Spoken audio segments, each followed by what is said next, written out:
Tome muito cuidado com este sorriso simpático.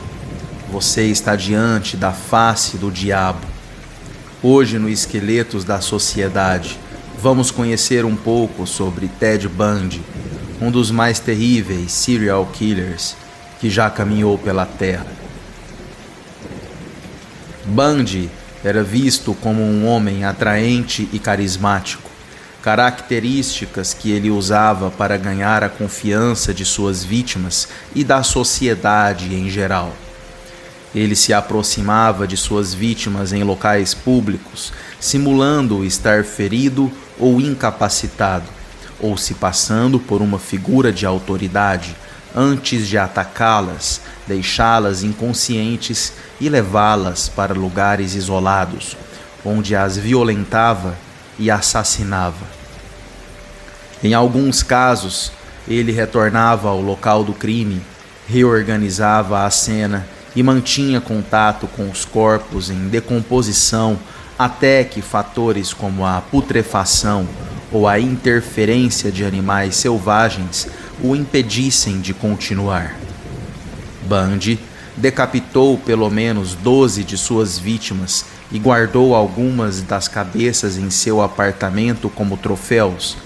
Em outras ocasiões, ele invadia as casas de suas vítimas durante a noite e as agredia enquanto dormiam. Em 1975, Bundy foi preso pela primeira vez, detido pelas autoridades de Utah por sequestro e tentativa de agressão criminal. Ele então se tornou suspeito de uma série de homicídios ocorridos em vários estados. Enfrentando acusações de assassinato no Colorado, ele planejou 2 fugas elaboradas e retomou seus crimes na Flórida, incluindo 3 assassinatos, antes de finalmente ser recapturado em 1978. Pelos crimes cometidos na Flórida, ele foi condenado à morte em 2 julgamentos, recebendo 3 sentenças de morte. Durante os julgamentos, Bundy, que tinha formação em psicologia e havia estudado direito por 1 ano, atuou como seu próprio advogado em vários momentos, concedeu entrevistas à imprensa e atraiu grande atenção da mídia devido à sua eloquência e carisma. Ele tentou usar essa exposição midiática a seu favor, resistindo a confessar seus crimes na esperança de adiar sua execução. No entanto, Bundy foi executado na cadeira elétrica na prisão estadual da Flórida, em Hayford, no dia 24 de janeiro de 1989. Ted foi criado por seus avós, que assumiram o papel de pais adotivos.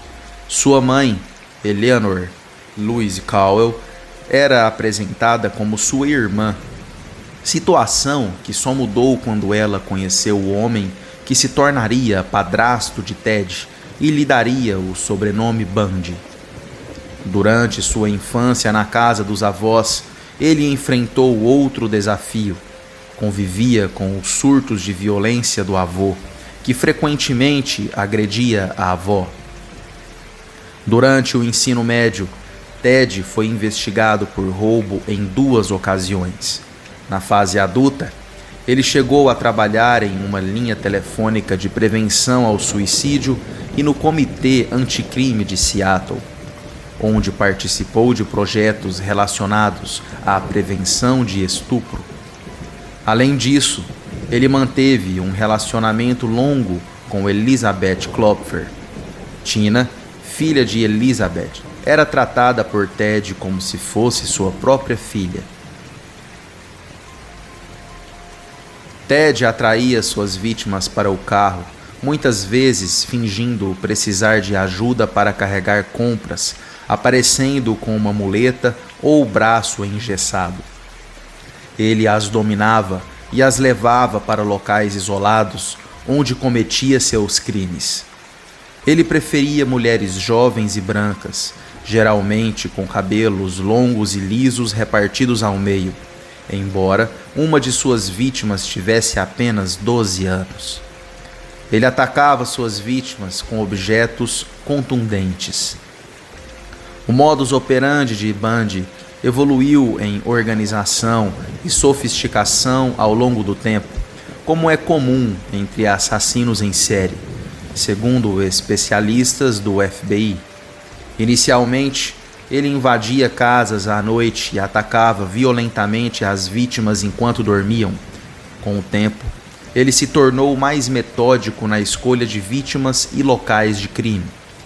Uma vez próximo ou dentro do carro, ele dominava, espancava e algemava as vítimas antes de abusar e estrangulá-las. Bundy admitiu ter mantido alguns corpos em seu apartamento por um período antes de descartá-los, chegando a decepar a cabeça de 12 deles com uma serra. No caso de Donna Manson, ele teria usado a lareira da casa de sua ex-namorada, Klopfer, para incinerar a cabeça decepada. Quando não guardava os corpos, ele os levava para locais pré-selecionados, muitas vezes distantes do local do sequestro. Nos locais de desova, ele removia e queimava as roupas das vítimas. Além disso, ele praticava necrofilia, retornando aos corpos para vesti-los, maquiá-los, pintar as unhas e até tirar fotos. Ted também confessou ter um apetite insaciável por pornografia violenta. Em 1974, Ted foi detido por um agente de trânsito ao tentar evitar uma abordagem de rotina. Após ser interceptado, os policiais encontraram em seu veículo algemas, um quebra-gelo, um pé de cabra, uma meia calça com aberturas para os olhos e outros objetos suspeitos. Ele foi inicialmente preso sob suspeita de roubo, mas posteriormente foi acusado e condenado pela tentativa de sequestro de Carol Daronk.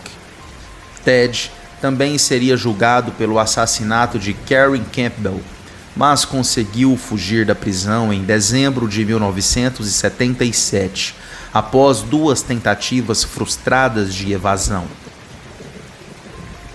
Em fevereiro de 1978, uma semana após o assassinato de Kimberly Leach, de 12 anos, Ted foi abordado pela polícia de Pensacola por dirigir um carro roubado, o que resultou em sua prisão.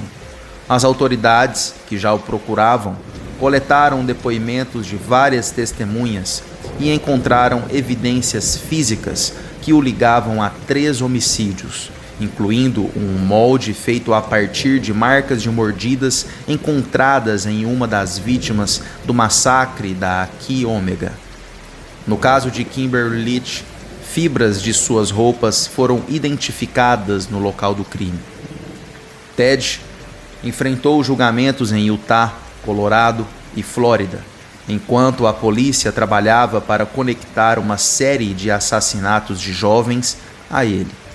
Durante os processos, ele se mostrou confiante e habilidoso em sua própria defesa, atraindo até mesmo elogios e ganhando uma legião de admiradores.